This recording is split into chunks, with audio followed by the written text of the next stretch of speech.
क्या हो गया था, रे हो गया था।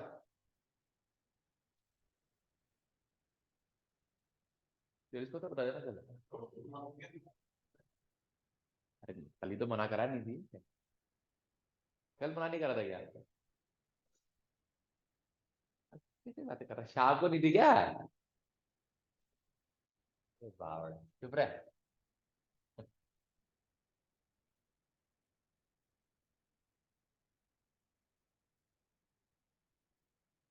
देखो, वेव ऑप्टिक्स कैसे मानो तो ज्यादा बड़ा खास चीजें नहीं है इसमें। डेरिवेशन वगैरह एक भी नहीं है अपने, है ना।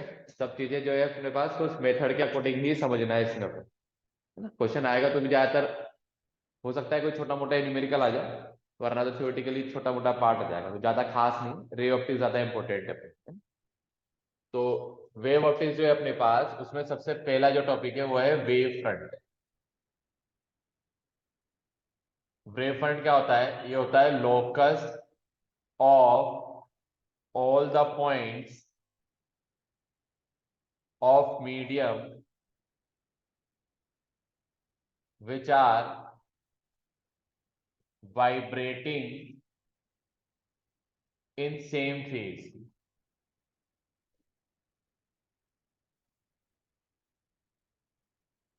कि भाई उन सारे मीडियम्स का लोकस जो कि क्या कर रहे हैं, सेम फेज में वाइब्रेट कर रहे हैं, जिनका फेज कैसा है अपने पास, सेम,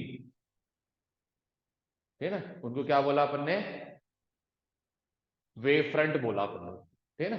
तो साइंटिस्ट था हाइगेन। हाइगेन ने क्या कहा कि जो वेव ट्रेवल करती है वो एक सरफेस की फॉर्म में करती है, लाइन की फॉर्म में नहीं करती, रे की फॉर्म में नहीं करती, एक सरफेस की फॉर्म में वेव ट्रेवल करती है। और सरफेस का नाम क्या रखा उसने? Wave front. तो जो वेव फ्रंट है अपने पास, वो वेव फ्रंट क्या होता है कि भाई उन पार्टिकल्स का लोकस बनाओ। लोकस मतलब पाथ बनाओ। किन पार्टिकल्स का पाथ बनाओ? जो कि सेम फेज में है। सेम फेज का मतलब सेम पाथ पर हो। जैसे मान लो, जैसे मैंने कहा ये जो दीवार है, इससे सेम डिस्टेंस पे जो पार्टिकल्स होंगे वो कौन होंगे? वो सामने वाली दीवार के पार्टिकल्स। इस दीवार के रेस्पेक्ट में सामने वाले दीवार के पार्टिकल्स की डिस्टेंस कैसी आ रही है? सबकी सेम। तो मैंने कहा अगर कोई लाइट यहां से प्रोड्यूस हुई तो इसका वेव फ्रंट कौन बनेगा? वो सामने वाली दीवार, ठीक है ना। यहाँ पे कोई एक बीच में दीवार बना दूं तो वो उसका भी वेव फ्रंट बन जाएगा। तो वेव फ्रंट क्या होता है? उन पार्टिकल्स का लोकस जो सेम डिस्टेंस पर हो, ऐसा भी बोल सकते। किस पर हो? सेम। उन सब पार्टिकल्स का पाथ बना लो आप, मतलब उनको ज्वाइंट कर दो आपस में। जैसे मैंने क्या कहा कि अगर मेरा पॉइंट सोर्स है, सोर्स कैसा लिया हमने? Point source. तो अगर मेरा कोई सोर्स पॉइंट सोर्स है तो उसका पाथ कैसा होगा, इसको सोचना है अपन। नहीं, इससे निकलने वाली रेज ऐसी होंगी, ऐसे तो होती है कि पॉइंट सोर्स अगर है उससे रेज ऐसे बाहर जा रही होंगी। तो मेरे को इसका वेव फ्रंट बनाना है, तो मैंने क्या करा, इसके अराउंड स्फीयर बना दिया। ये हमने क्या ड्रॉ कर दिया इसके अराउंड? ये स्फीयर। अगर हमने इसके अराउंड जो स्फीयर क्रिएट कर लिया अपने पास, ये किसकी तरह वर्क कर रहा है? इसका वेव फ्रंट। क्यों? क्योंकि डिस्टेंस देख लो यहां से, इस सोर्स से कहीं पे भी चले जाओ, हर जगह डिस्टेंस क्या आएगी? सेम। और डिस्टेंस सेम आ रही है, इसका मतलब वेव फ्रंट जो है अपने पास सेम डिस्टेंस वाले पार्टिकल्स का तो होता है। तो इसके ऊपर जितने भी पार्टिकल्स हैं उन सबका फेज कैसा होगा? सेम होगा, ठीक है ना।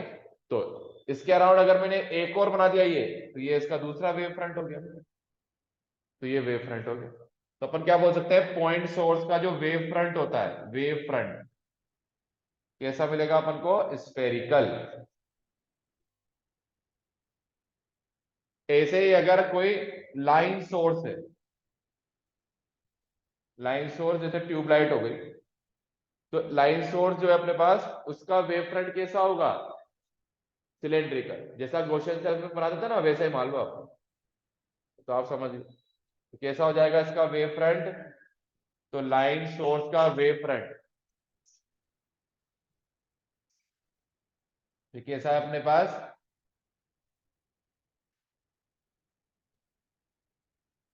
सिलेंड्रिकल। तो लाइन सोर्स जो है उसका वेव फ्रंट कैसा होगा? सिलेंड्रिकल होगा। ऐसे ही थर्ड, अगर सारे के सारे सोर्सेज जो है अपने पास, मतलब वो बहुत दूर है, और बहुत दूर है तो उनसे चलने वाली रेज एक दूसरे के पैरेलल है, पैरेलल रेज। तो उसका जो वेव फ्रंट होगा अपना, वो वेव फ्रंट हो जाएगा प्लेन वेव फ्रंट। कैसा वेव फ्रंट हो गया? प्लेन वेव फ्रंट हो गया। ठीक है ना? तो वेव फ्रंट क्या है भाई? उन पार्टिकल्स का लोकस, मतलब इस पाथ पे मैं कहीं भी चले जाऊं और यहाँ पे जितने भी पार्टिकल्स है ना, सबका फेज कैसा होगा? सेम। और इनमें से रेज ऐसे बाहर जा रही होंगी इस तरह, ऊपर ऊपर मैंने यूं शो कर दिया बस। तो ये अलग अलग टाइप की वेव फ्रंट हो गई। तो इससे कोई ऑब्जेक्टिव क्वेश्चन बन सकता है, जैसे पॉइंट सोर्स का स्फेरिकल वेव फ्रंट है, लाइन सोर्स का सिलेंड्रिकल है ना, पैरेलल रेज का वेव फ्रंट कैसा हुआ? प्लेन वेव फ्रंट हो गया। तो ऐसा हो सकता है, तो इससे रिलेटेड कोई क्वेश्चन आ सकता है। ध्यान रखना है अपने पास कि द डायरेक्शन ऑफ रे is perpendicular to the wave front। Wave front की क्या होती है? परपेंडिकुलर होती है। ठीक है? फिर भैया वेव फ्रंट ट्रेवल कैसे करता है? तो वेव फ्रंट ट्रेवल करने के लिए हाइगेन ने क्या दिया? प्रिंसिपल दिए अपने पास। तो अपन को यही पढ़ना है, हाइगेन्स प्रिंसिपल। तो हाइगेन्स प्रिंसिपल क्या है अपने पास, इसको देखना है। तो हाइगेन ने क्या कहा? पहला, कि जो हमने ये पहला वेव फ्रंट बनाया जो सेम फेज में वाइब्रेट करते हैं, उसको प्राइमरी वेव फ्रंट बोला। क्या बोला? क्या ना, कि क्या हो जाएगा अपने पास? The locus of points of same phase, क्या बोला उसको अपन ने? Is called primary wave front. और ये जो प्राइमरी वेव फ्रंट हमें मिला, उसका हर पॉइंट सोर्स की तरह बिहेव करता है। Each point of primary wave front behave like, किसकी तरह बिहेव करता है? सोर्स की तरह। तो प्राइमरी वेव फ्रंट का हर पॉइंट किसकी तरह बिहेव करेगा? सोर्स। और सोर्स क्या करता है? सोर्स क्या करता है? खुद लाइट को प्रोड्यूस करेगा। तो क्या करेगा? प्राइमरी वेव फ्रंट का हर पॉइंट सोर्स की तरह बिहेव करेगा एंड इमिट, उसको बोलते हैं सेकेंडरी वेवलेट। क्या इमिट करता है? सेकेंडरी, मतलब वेव्स को हमने क्या नाम दिया? वेवलेट, है ना? हाइगेन ने क्या नाम दिया उसको? वेवलेट। कि वो सेकेंडरी वेवलेट इमिट करेगा। सिंपल ऐसे बोल सकते हैं, सेकेंडरी वेव्स ही है, ठीक है? तो पहले प्रिंसिपल में क्या बोला उसने कि भाई लोकस ऑफ द पॉइंट जो डेफिनेशन में था उसको अपन वेव फ्रंट बोलते हैं, उसका नाम दिया primary wave front. Primary wave front का हर पॉइंट किसकी तरह बिहेव करता है? सोर्स की तरह। तो लिख दिया भाई सोर्स की तरह बिहेव करेगा। और सेकेंडरी वेव्स क्या करेगा? इमिट, है ना? ये जो सेकेंडरी वेव्स है अपने पास, secondary waves travels with speed of light, that is speed of light कितनी होती है? c equal to 3 × 10⁸ metre per second. ये तो पहला प्रिंसिपल में बोला। फिर सेकेंड प्रिंसिपल अभी लिखूंगा यहाँ पे, उससे पहले अपन ये एक डायग्राम समझेंगे। सेकेंड प्रिंसिपल ऊपर लिख देंगे अभी। तो हमने क्या कहा कि मान लो फॉर एग्जांपल ये हमने एक प्राइमरी वेव फ्रंट बनाया।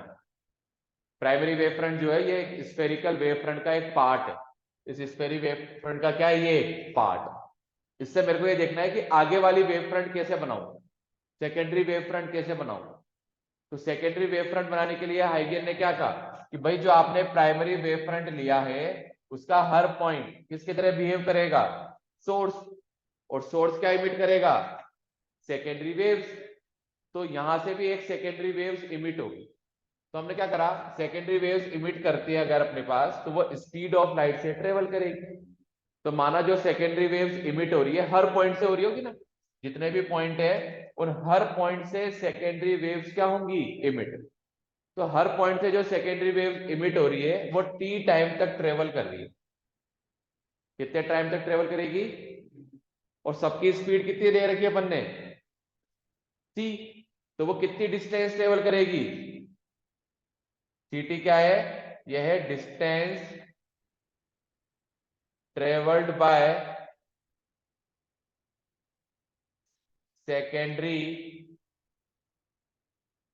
वेवलेट्स इन टी टाइम। तो टी टाइम में सेकेंडरी वेवलेट्स कितनी डिस्टेंस ट्रेवल कर रही है भाई? सी टी डिस्टेंस ट्रेवल कर रही है। अगर वो सी टी डिस्टेंस ट्रेवल करेगी तो क्या करेंगे अपन? सी टी रेडियस के कंपास ओपन करेंगे और आर्क बनाएंगे। क्या बनाएंगे? तो आर्क की जगह, वैसे तो मैं यहाँ पे सर्कल बना रहा हूँ, मतलब हमने क्या करा, यहाँ पे एक सेंटर माना, एक सर्कल ये बना लिया। सेम साइज के सर्कल ऐसे ऐसे बना लिए। एक ही साइज के बनाने हैं सब, अलग अलग नहीं बनने चाहिए। तो सारे सर्कल्स की साइज कैसी है अपने पास? सेम। ऐसे मैंने अलग अलग सर्कल बना लिए और यहाँ पे नाम देता कुछ भी, जैसे A1, इसको नाम दे दिया A2, इसको नाम दे दिया A3, इसको नाम दे दिया A4, इसको नाम दे दिया मैंने A5। तो आप कंपास से बना लेना ऐसे के सर्कल। और सोर्स मान लो यहाँ बीच में कहीं ना कहीं रखा होगा, जहां से लाइट क्या हो रही होगी? प्रोड्यूस। तो जो हमने यहाँ पे सर्कल बनाए इस तरह से, इस पर अपन दो टेंजेंट ड्रॉ कर सकते हैं। एक टेंजेंट आएगा यहां पर और एक टेंजेंट आएगा अंदर। पर सोर्स कहाँ रखा है? ये रहा। तो सोर्स से लाइट तो हमेशा दूर ही जाएगी ना, पास हो रही आएगी। तो इससे दार जो दूर जा रही है, तो जो बाद वाला टेंजेंट होगा, इसको तो हमने ए बी को तो नाम दिया था प्राइमरी। ए बी क्या है हमारा? तो ये जो है हमारा, इसको बोलेंगे अपन सेकेंडरी वेव फ्रंट। सेकेंडरी मतलब आगे वाला वेव फ्रंट हो गया। कौन हो गया ये? सेकेंडरी। इसका नाम चाहे रख देते हैं अपन ए डैश और बी डैश। तो ये ए डैश बी डैश सेकेंडरी हुआ। तो सेकेंडरी वेव फ्रंट जो अपन को मिला, सेकेंड लॉ जो है ना प्रिंसिपल, वो उसी के लिए। सेकेंड प्रिंसिपल में क्या बोला कि द टेंजेंशियल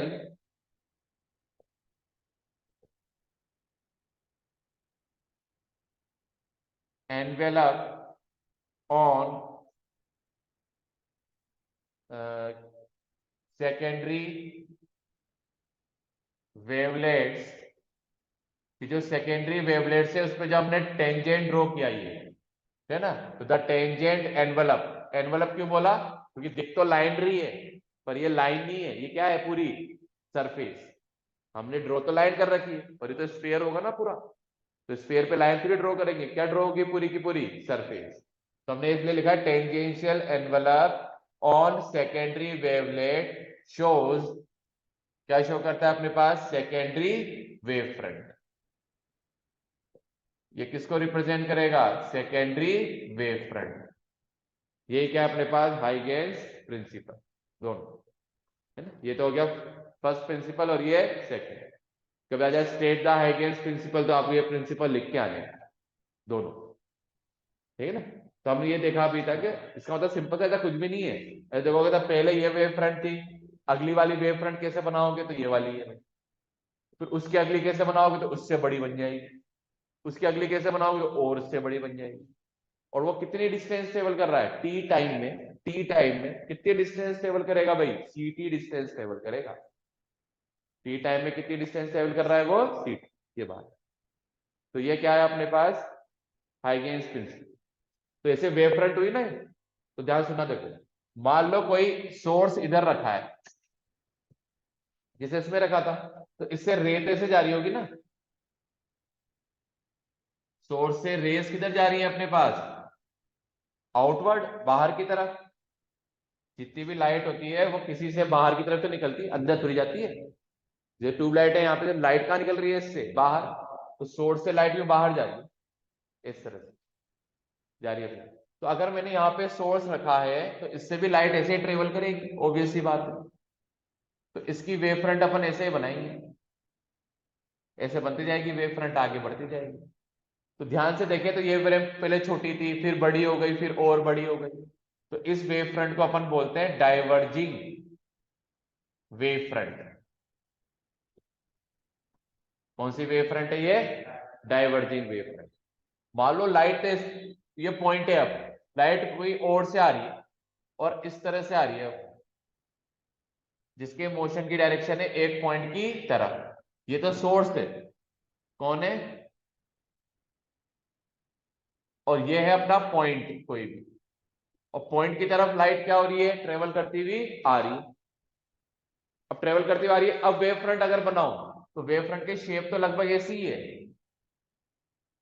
पर में ध्यान देना, इसको फर्स्ट बोलेंगे, इसको सेकंड, इसको थर्ड। इसमें उल्टा है, ये फर्स्ट है, ये सेकंड है, और ये तो साइज धीरे धीरे क्या होती जा रही है? इसमें कम होती जा रही है, कम होती जा रही है, तो इसको बोलते हैं कन्वर्जिंग वेव फ्रंट। होती थी डाइवर्स, जिसमें साइज बढ़ती जा रही थी, ये कौन सी है? Converging wave front. ठीक है ना? अब डाइवर्जिंग वेव फ्रंट जो है, इसको अपन ऐसे भी शो कर सकते हैं, ऐसे, इसमें लाइट इस तरह से बाहर जा रही होगी। कन्वर्जिंग को अपन ऐसे शो कर सकते हैं कि लाइट इसमें इस तरह से अंदर की तरफ आ रही है, इसमें से ऐसे कहां जा रही है? बाहर दिखाती है, तो ये डाइवर्जिंग होगी और ये कन्वर्जिंग। अगर अपन ने क्या किया कि मान लो कोई लेंस लिया, कौन सा लेंस है ये? कॉन्वेक्स। इस कॉन्वेक्स लेंस पे हमने एक प्लेन वेव फ्रंट इंसिडेंट करी, ए बी। ये कैसा वेव फ्रंट है अपने पास? Plane wave front. हमसे पूछा बताओ रिफ्रैक्टेड वेव फ्रंट कैसी दिखेगी। रिफ्रैक्टेड वेव फ्रंट पता लगानी है आपको। तो रिफ्रैक्टेड वेव फ्रंट पता लगाने के लिए क्या करेंगे? अपने पास हमें पता है कि जब लाइट पैरेलल जाती है तो लेंस क्या करता है? इसको एक पॉइंट पे लाके कन्वर्ज करता है। ये पैरेलल है सारी लाइट, एक पॉइंट पे लाके कन्वर्ज करेगा, और कन्वर्ज इस तरह से बनाते हैं, बस मुंह उल्टा करना है उधर की तरफ। तो ये बना दिया भैया।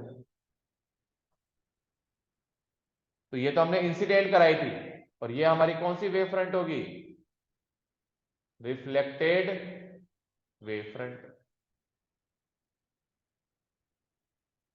ऐसे हमसे पूछ सकते हैं कोई सा भी, इसका नाम रख दिया अपन ने ए डैश। हमसे ऐसा करा कि भाई एक मिरर ले लिया, कौन सा मिरर है ये? कॉनकेव। इस पर हमने अगर प्लेन लाइट इंसिडेंट करी, तो अब बताओ रिफ्लेक्टेड वेव फ्रंट, सॉरी इसमें तो रिफ्लेक्टेड आएगा, इसमें बताओ कि रिफ्लेक्टेड वेव फ्रंट कैसा आएगा। तो इसमें जो भी लाइट इंसिडेंट हो रही है वो कैसी, किस पर हो रही है? और पैरेलल है सारी। तो कॉनकेव पे जब पैरेलल लाइट इंसिडेंट करते हैं तो ये उसको क्या करता है? उसको भी कन्वर्ज करेगा। तो कन्वर्ज करेगा तो टकरा के तो इधर ही आएगी। तो ऐसे बनानी है वो अपन को, इधर ही तो आएगी वो।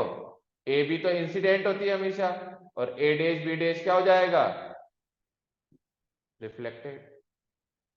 मान लो हमसे प्रिज्म दे दिया कोई, और अब प्रिज्म पे हमने एक प्लेन वेव फ्रंट इंसिडेंट कर दिया, तो बताओ अब रिफ्रैक्टेड पार्ट कैसा बनेगा? तो प्रिज्म क्या करता है? कन्वर्ट करता है। प्रिज्म तो कुछ नहीं करता, ना कन्वर्ट करता है ना, वो तो पाथ बदल देता है बस। क्या बदल देता है? तो लाइट जो सीधी जा रही है उसको बेंड कर देगा बस, पर रहेगा तो प्लेन ही, पर बेंड करके बना दो बस, ऐसा तिरछा बना दो बस, तो बनेगा तो प्लेन ही वेव फ्रंट, पर उसकी जो आपके पास एंगल है वो क्या हो जाएगा? चेंज। तो कुछ इस तरीके का बन जाएगा। तो ये हमने देखा हाइगेन्स प्रिंसिपल क्या है, और हाइगेन्स प्रिंसिपल से वेव फ्रंट कैसे ट्रेवल करता है। और बाद वाले पॉइंट्स इनको छोटे छोटे ध्यान रख लेना, ऑब्जेक्टिव में 1 मार्क्स में सब पार्ट जो है वो पूछ लेंगे कभी। तो ये पार्ट है। अब अपन ये देखेंगे भाई हाइगेन्स प्रिंसिपल के बाद कि रिफ्लेक्शन रिफ्रैक्शन जो होता है वेव फ्रंट के अकॉर्डिंग हाइगेन्स प्रिंसिपल से, वो कैसे होगा, और उसको प्रूव करेंगे अपन कि भाई उनके लॉज जो है वो सही है, angle I equal to angle R वाला, स्नेल्स लॉ, इसको प्रूव करके देखेंगे, है ना? तो करते हैं भी ये वाला।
चलो अब देखेंगे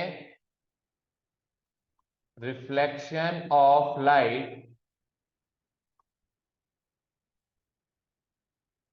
यूजिंग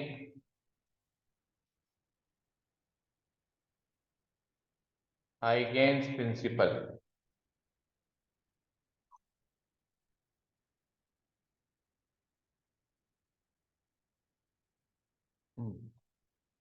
ठीक है, अब इसको अपन वही डायग्राम से समझेंगे पहले। तो हाइगेन का मतलब है अपन को वेव फ्रंट से रिफ्लेक्शन को समझाना है। तो हमने क्या लिया, ये एक रिफ्लेक्टिंग सरफेस अज्यूम करी। ये जो रिफ्लेक्टिंग सरफेस है इसका नाम रख देते हैं एम एम डैश।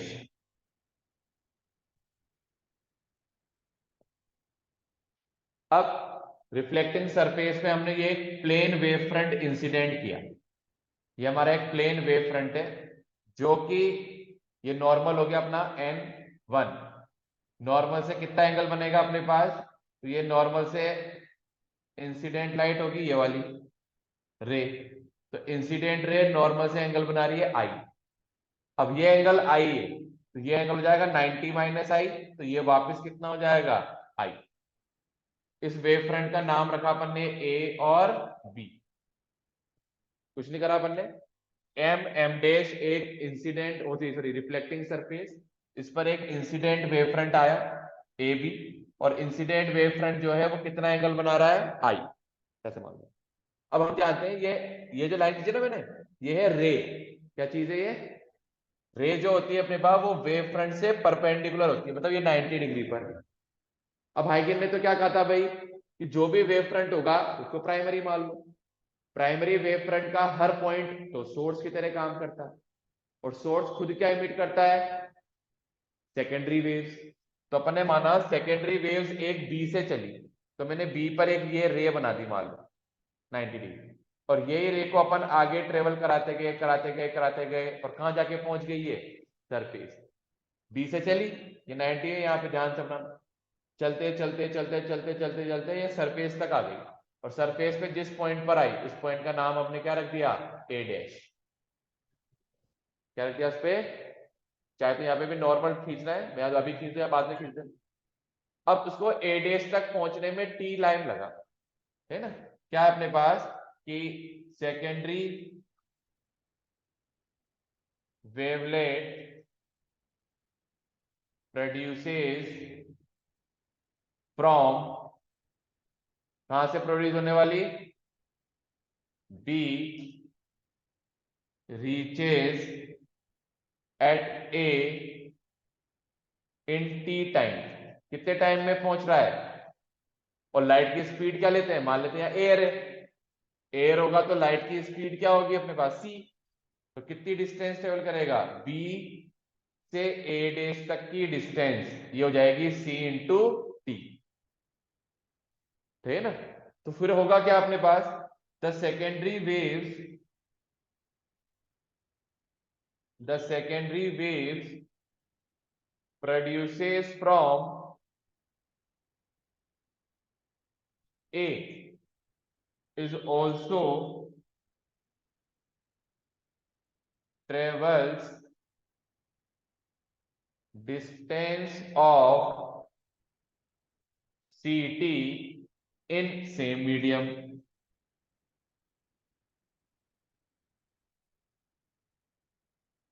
तो क्या लाइन लिखी कि भाई अगर बी से चलने वाली ए देश तक पहुंचने में सीटी डिस्टेंस ट्रेवल करती है, तो जो ए से प्रोड्यूस होगी वो भी कितनी डिस्टेंस ट्रेवल करेगी, सीटी, वो भी कितनी डिस्टेंस ट्रेवल करेगी। तो करना कुछ नहीं है अपन को, जितना बी ए डैश है ना उतना ही कंपास ओपन करेंगे। क्या ओपन करेंगे, और जितना ये है उतना कंपास ओपन करके ए से उसके सामने क्या लगा देंगे, कट आर्क। मान लो ये आर्क लगभग यहां आ रहा है ऐसा, जहां पे भी आएगा अपने आपको तो आर्क कट करना है मिल मिला के, ऐसा कुछ आर्क आएगा। और उस आर्क पर क्या करेंगे, जो आर्क आया ना उस पर ए देश से टेंजेंट ड्रॉ कर देंगे। क्या ड्रॉ करना है अपन को, टेंजेंट। ये टेंजेंट ड्रॉ कर दिया। टेंजेंट जहां इंटरसेक्ट करेगा ये वाला, इस पॉइंट को क्या नाम दे दिया अपन ने, बी डैश। आप जब टेंजेंट ड्रॉ करोगे तो आपको दिख जाएगा कि ये इसके ठीक सामने बनना चाहिए, बी के कहा आना चाहिए, जस्ट सामने। इस बात का ध्यान रखना। और अगर मैंने बी डैश को ए से मिला दिया, मतलब ऐसा मीट कर दिया, तो अपने आप ही ये वाला एंगल कितना बन जाएगा, 90। ध्यान से ना। और ये जो बी ए डैश आएगा अपने पास, ये बी डैश ए, इसकी वैल्यू भी आएगी किसके बराबर, सी टी। इसलिए तो मैंने कहा जितना ये है ना, उतना ही यहां से कंपास ओपन करके आर्क बना लो, और जो आर्क बनेगा उस पर ए डैश से क्या ड्रॉ कर दिया, टेंजेंट। अब ये जो ए डैश बी डैश आया, ए डैश बी डैश इज कौन सा वेव फ्रंट हो जाएगा, रिफ्लेक्टेड वेव फ्रंट। तो ये कौन सा वेव फ्रंट हो गया हमारा, रिफ्लेक्टेड वेव फ्रंट बना दिया था। इस तरह से ड्रॉ करना होगा बनाने टाइम। हमेशा एक बात ध्यान रखना, बी के सामने जस्ट बी डैश बनेगा। जब ये हाल फिलहाल नहीं बन रहा है वाला पार्ट, तो कोशिश करें आपके पास कि आपको बी के सामने ये मिल जाए। जैसा अभी तो मैं थोड़ा बना देता हूं, पर अपने आप जब बनाओगे अपने पास, ये बी डैश जो है अपने पास, ये बी के कहां मिलेगा, जस्ट सामने ही मिलेगा। ऐसे मान लो आप,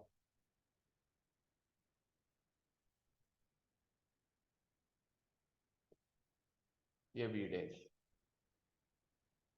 और फिर यहां पे भी हमने एक नॉर्मल ड्रॉ कर दिया ए डैश पर। ये ए डैश पे नॉर्मल ड्रॉ कर दिया, और इस एंगल का नाम क्या रख दिया, आर, रिफ्लेक्शन एंगल। चाहे तो यहाँ पे भी एक रे बना दो जो कितना एंगल बना रही है अपने पास, आर। ठीक है। अब इसमें लॉ प्रूव करना है अपन को।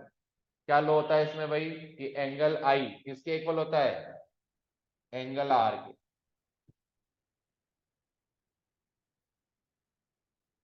तो अगर एंगल आई एंगल आर के इक्वल है अपने पास, ठीक है ना, तो कैसे प्रूव करेंगे, तो देखो एक बात ध्यान से, यहाँ पे मैं दो ट्राइंगल बोल रहा हूं, ट्राइंगल ए बी और A dash, and triangle A B dash और A dash, A B A dash, A B dash A dash.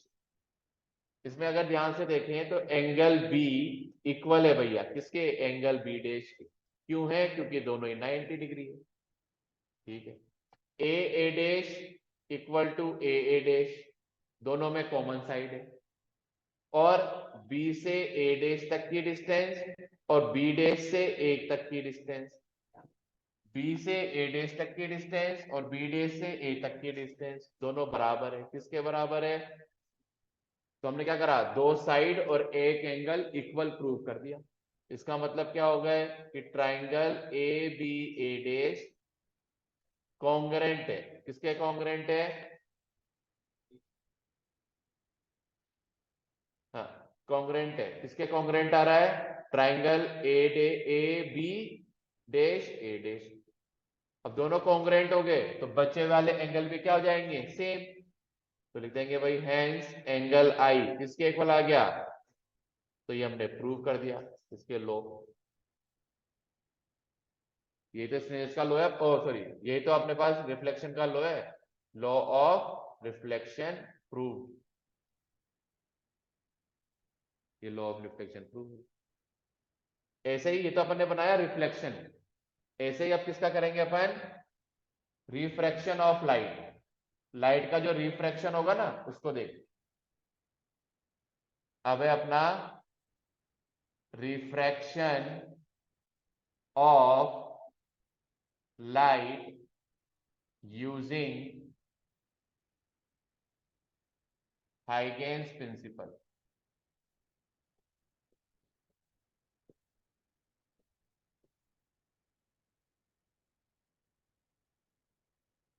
चलो कर ले।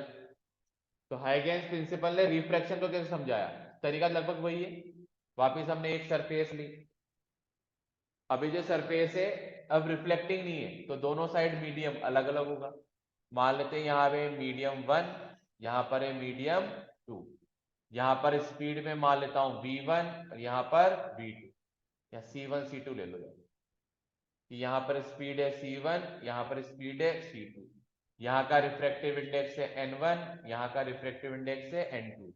मैं मान रहा हूं n2 बड़ा है n1 से, इसका मतलब ये रेयरर मीडियम और इधर वाला डेंसर मीडियम। सब अज्यूम कर लिया अपन।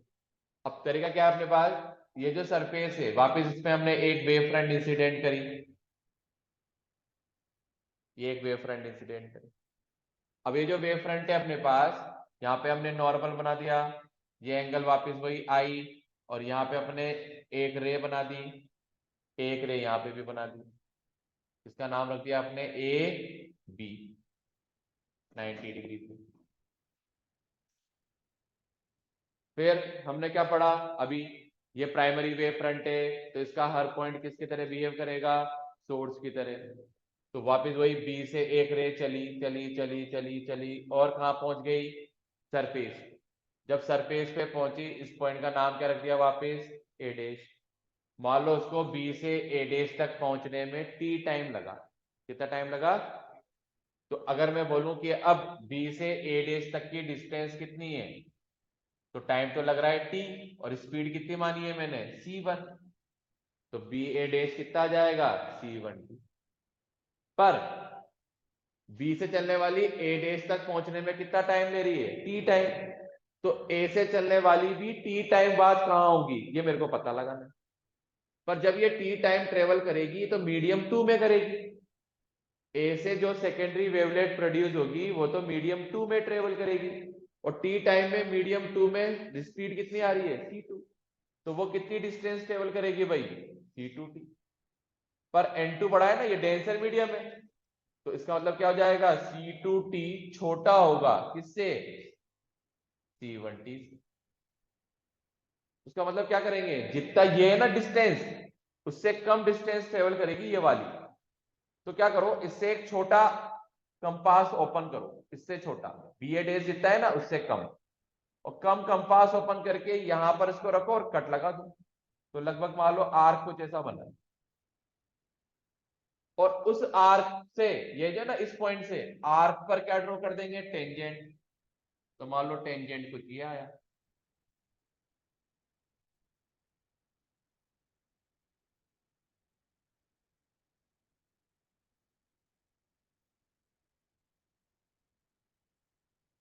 और टेंजेंट जो ड्रॉ किया अपने पास वो लगभग कुछ ये आया।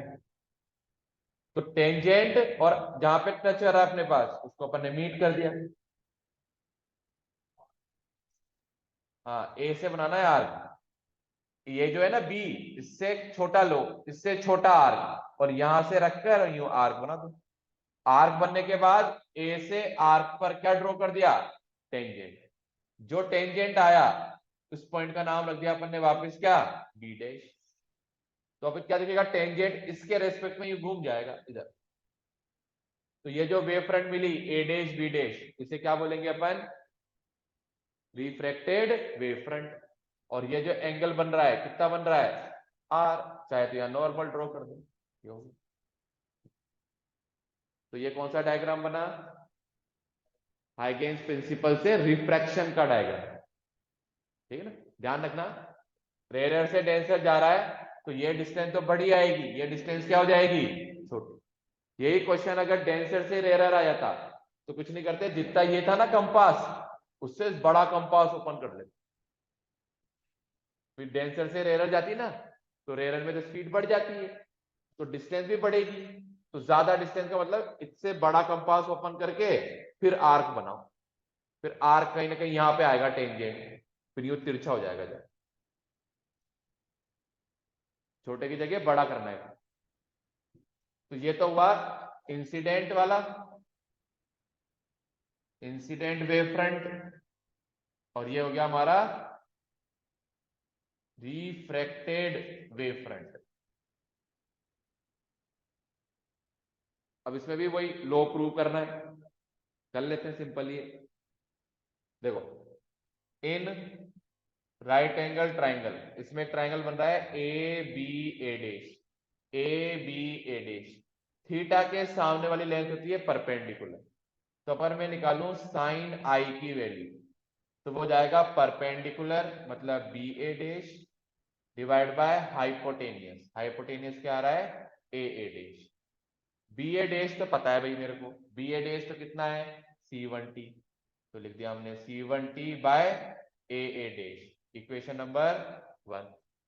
ऐसे ही नीचे वाला ट्राइंगल ले लो, triangle A B dash A dash, A B dash A dash, इस ट्राइंगल में साइन आर निकाल लेते हैं।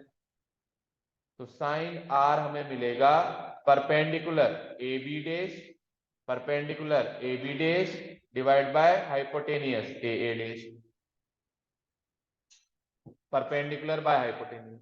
फिर वही परपेंडिकुलर जो है ए बी डैश, वो तो किसके बराबर है C2T, तो इसको लिख दिया अपन ने C2T by A dash, equation number. अब इक्वेशन 1 डिवाइड बाय 2 कर दो, sine I by sine R, और 1/2 करेंगे तो ए डैश से ए डैश तो कैंसिल, टी से टी भी कैंसिल, C1/C2 तो C1/C2, और C1/C2 होता है रिफ्रैक्टिव इंडेक्स की फॉर्म में N2/N1, यहां से क्या लिख सकते हैं अपन N21। तो ये तो हो गया कि भाई sine I by sine R क्या होता है N21, ये कौन सा लॉ है अपने पास स्नेल्स लॉ। तो हमने क्या प्रूव कर दिया स्नेल्स लॉ प्रूव कर दिया, तो ये पार्ट हो गया।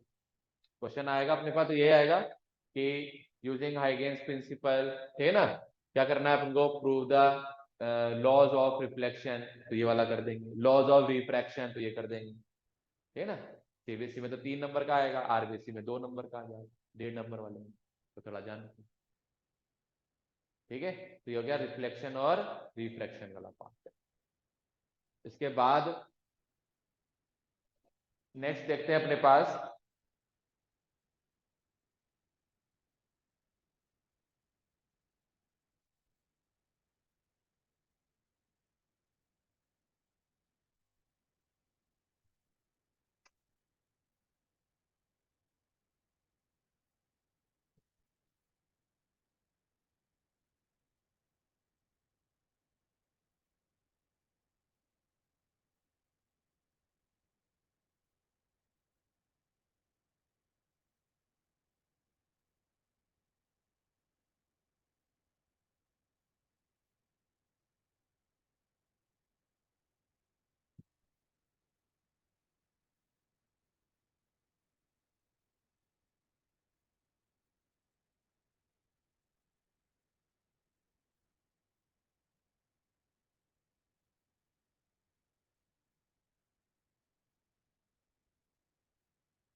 अब ये दो चीज है, वो है कोहेरेंट एंड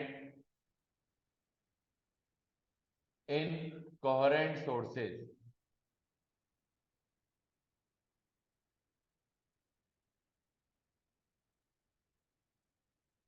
अब कोहेरेंट या इनकोहेरेंट सोर्सेज क्या होता है अपने पास, इसको देखें। तो कोहेरेंट तो कब बोलेंगे आप हैं, कोहेरेंट तब बोलते हैं सोर्सेज को अपन कि अगर कोई भी दो सोर्स लिए अपन ने, two sources of light have same magnitude या सेम फ्रीक्वेंसी लिख लेते हैं, फ्रीक्वेंसी की वैल्यू तो क्या होनी चाहिए उनकी सेम, है ना, and phase difference, phase difference remains constant. Phase difference क्या रहेगा अपने पास कांस्टेंट रहेगा, तो उन्हीं को हम क्या बोलेंगे कोहेरेंट सोर्स। मतलब हमने दो अलग अलग सोर्स लिए जो लाइट प्रोड्यूस कर रहे हैं, मान लो दो फिलिप्स के बल्ब ले लिए अपन ने सेम पावर वाले 5-5 वोल्ट एलईडी ले ली, है ना। तो दोनों क्या करेंगे अगर सेम फ्रीक्वेंसी की लाइट प्रोड्यूस करें और अगर उनके बीच का फेज डिफरेंस भी हमेशा क्या बना रहे कांस्टेंट, तो हम क्या बोलेंगे भैया वो जो लाइट प्रोड्यूस कर रहे हैं ना अपने पास वो कौन सी है अपने पास कोहेरेंट सोर्स हो गए, वो कौन से सोर्स हो गए वो, है ना। पर होता क्या है अपने पास कि two different sources of light are never coherent. दो अलग अलग सोर्स कभी कोहेरेंट नहीं होते है ना, चाहे उनकी फ्रीक्वेंसी क्या हो, सेम ही है ना. Two different source of light are never be coherent, है ना. लाइट चाहे से देता हूं of same frequency, two different source of light of same frequency never be coherent. भाई क्यों कोहेरेंट नहीं हो पाते, क्योंकि उनके बीच में फेज डिफरेंस कांस्टेंट नहीं रह पाता, because the phase difference between waves produces by different source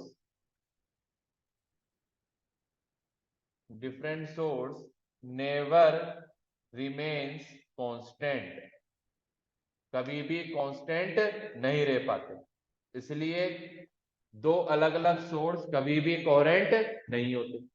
फिर क्या करते हैं, एक ही सोर्स को दो पार्ट में डिवाइड कर कर हम कोहेरेंट बनाते हैं, है ना. तो क्या करते हैं अपने पास, so a single source of light converted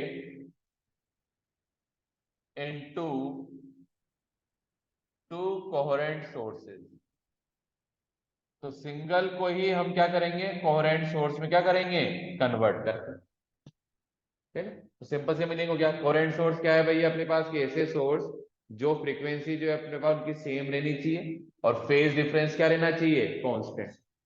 पर ऐसा करना है अगर अपन को ऐसे सोर्स डिजाइन करने हैं तो दो अलग अलग सोर्स तो कभी नहीं हो सकते. जैसे मैंने कहा अभी दो 5-5 वॉट के हमने फिलिप्स के ही एलईडी ले ली, हेवी फिलिप्स की सेम कंपनी की है, सेम जगह से मैन्युफैक्चर हुई, सब कुछ सेम है. उनको अगर मैंने एक साथ जला भी दिया तब भी वो क्या करेंगे, कोहेरेंट सोर्सेस नहीं होंगे. क्यों नहीं होंगे, क्योंकि उनसे जो लाइट बाहर आ रही है अपने पास वो कभी भी same frequency constant phase difference में नहीं रह पाती. कौन से फेज डिफरेंस है, मतलब कि उनसे जो लाइट बाहर आ रही है ना वो कभी भी एक जैसी नहीं आती. जैसे अपन मान लो 10 जने यहां से भेजे, अपन ने 10 जने यहां से भेजे, है ना, एक गली में मैंने कहा दौड़ो, तो दौड़ते क्या हमेशा एक जैसा दौड़ सकते हैं क्या, वो नहीं, है ना. क्यों हो सकता है अपने पास कि स्टार्टिंग वाले दोनों तो एक साथ दौड़ रहे हो, पीछे वाले बातें करने रुक गए या कुछ करने रुक गए तो उनके साथ गड़बड़ हो गई, तो उनके बीच की डिस्टेंस क्या हो सकती है, बार बार चेंज हो सकती है, आगे पीछे हो सकती है, तो वो कोहेरेंट नहीं कहलाएंगे. इस वजह से दो अलग अलग सोर्स तो कोहेरेंट नहीं होते भाई. तो क्या करें कि भाई एक ही सोर्स को दो पार्ट में डिवाइड कर दो, जिससे वो क्या बन जाएंगे, फिर कोहेरेंट. फिर ये तो कोहेरेंट हो गया. इनकोहेरेंट क्या हो जाएंगे भाई, इनकोहेरेंट सोर्सेस, तो साफ ही पता लग गया, है ना, कि अगर अपने पास two sources of light have different frequency, उनकी फ्रीक्वेंसी कैसी हो जाए, डिफरेंट, और डिफरेंट फेज डिफरेंस, मतलब फेज डिफरेंस भी बदलता रहे बार बार,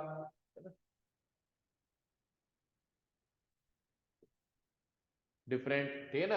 and both are change, both are different, दोनों ही अलग अलग हो, या तो फ्रीक्वेंसी अलग हो तब भी इनकरेंट, अगर फेज डिफरेंस भी कांस्टेंट नहीं रहे तब भी इनकोहेरेंट, और फेज डिफरेंस और फ्रीक्वेंसी दोनों ही अलग अलग हो तब भी इनकोहेरेंट, है ना. इसका मीनिंग क्या है अपने पास, two different light sources are always incoherent. कुछ भी हो जाए दो अलग अलग सोर्स हमेशा क्या होते हैं, इनकोहेरेंट ही होते हैं, है ना, कभी भी कोहेरेंट पॉसिबल नहीं. तो ये किसकी बात करी अपन ने, कोहेरेंट और इनकोहेरेंट सोर्स. फिर इसी से रिलेटेड जो अपना टॉपिक है अपने पास, अब वो है इंटरफेरेंस ऑफ लाइट।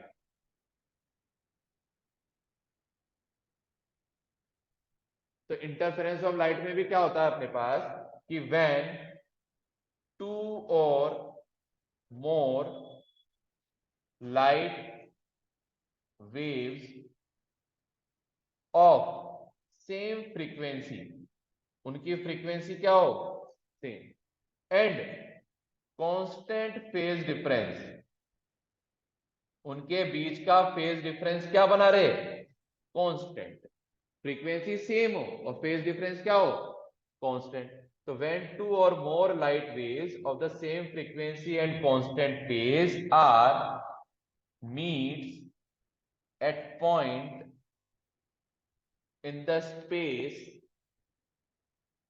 तो वो स्पेस के अगर किसी पॉइंट पे जाके क्या करते हैं, मीट करते हैं, तो होता क्या अपने पास, देन एनर्जी ऑफ वेव्स, तो जो सारी वेव्स थी ना ये, उनकी एनर्जीज जो है अपने पास रीडिस्ट्रीब्यूटेड अगेन,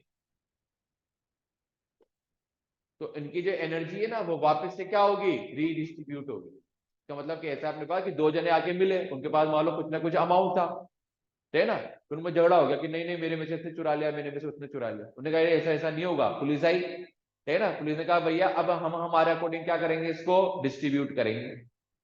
किसके अकॉर्डिंग डिस्ट्रीब्यूट करेंगे, फिर हम हमारे अकॉर्डिंग। तो उसमें भी इनमें भी ऐसा हुआ, भैया ये दोनों वेव्स आई, दोनों वेव आपस में टकरा के आ गई, एक के पास इतनी एनर्जी थी, एक के पास इतनी एनर्जी थी, तो भाई ऐसा नहीं करेंगे कि तू ज्यादा रख लेगा मैं कम रख लूंगा, ऐसा कुछ अपनी मर्जी से। तो उन्होंने क्या कहा, भाई तुम्हारी एनर्जी वापस से क्या होगी, रीडिस्ट्रीब्यूट होगी, है ना। तो इसी फिनोमिना को क्या बोलते हैं अपने पास, इंटरफेरेंस। व्हेन द टू हो गया अपने पास, अगेन दिस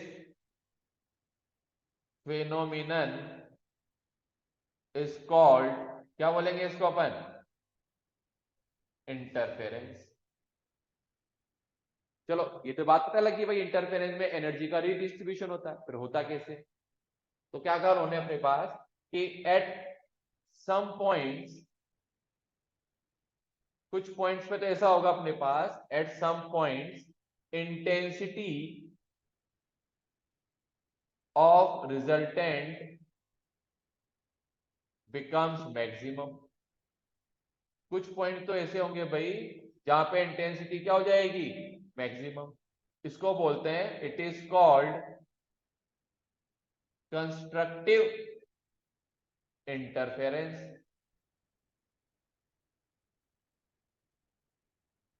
क्या नाम दिया इसको अपन ने, कंस्ट्रक्टिव इंटरफेरेंस। और at some points intensity of resultant becomes minimum. और कहीं कहीं पे इंटेंसिटी एकदम से घट गई, है ना। इसको क्या बोला अपन ने, it is called destructive interference. इसका नाम रखा अपन ने डिस्ट्रक्टिव इंटरफेरेंस। तो दो तरीके के इंटरफेरेंस हो गए भाई, एक तो कौन सा हुआ, कंस्ट्रक्टिव, एक क्या हो गया, तो आपको बोला भाई कहीं कहीं तो इंटेंसिटी बढ़ गई और कहीं कहीं इंटेंसिटी एकदम से घट गई। जहां जहां बढ़ गई उसको तो कंस्ट्रक्टिव, और जहां जहां घट गई उसको क्या बोल दिया, ठीक है ना। फिर और क्या होगा उसका थोड़ा मैथमेटिकल पार्ट, जो जो फॉर्मूले याद रखने अपन को, क्योंकि फॉर्मूले ही करने इसमें से, है ना, फिर वो कल देख लेंगे। तो एक एक्सपेरिमेंट पढ़ना है, यंग्स डबल स्लिट एक्सपेरिमेंट, उसमें जो जो आएगा अपने पास उसको देख लेंगे, ठीक है। तो मिलते हैं फिर।